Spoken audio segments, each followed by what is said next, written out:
നല്ല നല്ല കുത്തിത്തിരിവ് ചോദ്യം പറഞ്ഞേക്കുക. ഞാൻ എങ്ങനെയായിരുന്നു നിങ്ങളായിട്ട് സ്നേഹത്തിലല്ലേ? നേതാവായിരുന്നപ്പോഴും പ്രതിപക്ഷ നേതാവായിരുന്നപ്പോഴും ദാ ഇപ്പോൾ മുഖ്യമന്ത്രിയാകാൻ പോകുമ്പോഴും വി.ഡി. സതീശന്റെ സൗമ്യഭാവത്തിന് പ്രത്യേകിച്ച് മാറ്റമൊന്നുമില്ല. ഒന്ന് കൂടിയിട്ടുണ്ടെങ്കിലേ ഉള്ളൂ. ആരും വിമർശനത്തിന് അതീതരല്ല എന്നും നിങ്ങൾ വിമർശിക്കണമെന്നും തെറ്റുണ്ടെങ്കിൽ പറയണമെന്നും തിരുത്തുമെന്നും സമയമില്ല എന്ന് പറഞ്ഞ് ഉത്തരം നൽകാതെ പോകില്ല എന്നും വി.ഡി. സതീശൻ. നല്ല നല്ല കുത്തിത്തിരിവ് ചോദ്യം പറഞ്ഞേക്കുക. ഞാൻ എങ്ങനെയായിരുന്നു നിങ്ങളായിട്ട് സ്നേഹത്തിലല്ലേ?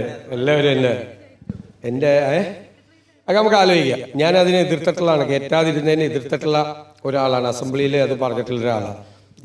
നിങ്ങൾ നമ്മളെ അടക്കം വിമർശിക്കണം. വെറുതെ ഉണ്ടാക്കരുത്, കഥ ഉണ്ടാക്കരുത്. അത് മാത്രമേ ഉള്ളൂ. വെറുതെ ആകാശത്ത് നിന്ന് കഥ ഉണ്ടാക്കരുത്. അല്ലാതെയുള്ള കാര്യങ്ങളിൽ നമ്മളാരും വിമർശനത്തിന് അതീതരല്ല. നിങ്ങൾ വിമർശിച്ചാൽ ഞങ്ങൾ കറക്റ്റ് ചെയ്യും.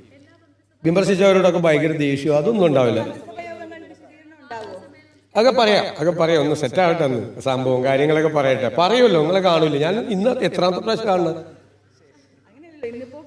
അല്ലല്ലോ, ഇല്ലെങ്കിൽ വേണേൽ ഒഴിവായി പോവല്ലോ. രാവിലെ കണ്ടെന്ന് പറഞ്ഞാൽ ഒഴിവായി പോവാ. അത് കാണുമ്പോൾ സന്തോഷമല്ലേ? പിന്നെ എനിക്ക് പ്രിയപ്പെട്ട ആളുകളോടൊപ്പം കൂടെ നിന്ന് അല്ലേ ഞാൻ കാണുന്നത്. അപ്പൊ അതിന്റെ സന്തോഷം കൂടിയാണ്.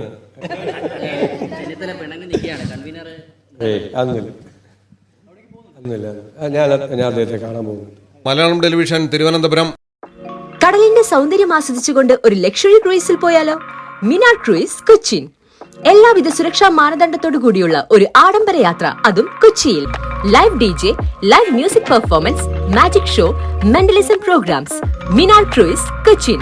ഫോൺ 8089 021 666 7034 191 993.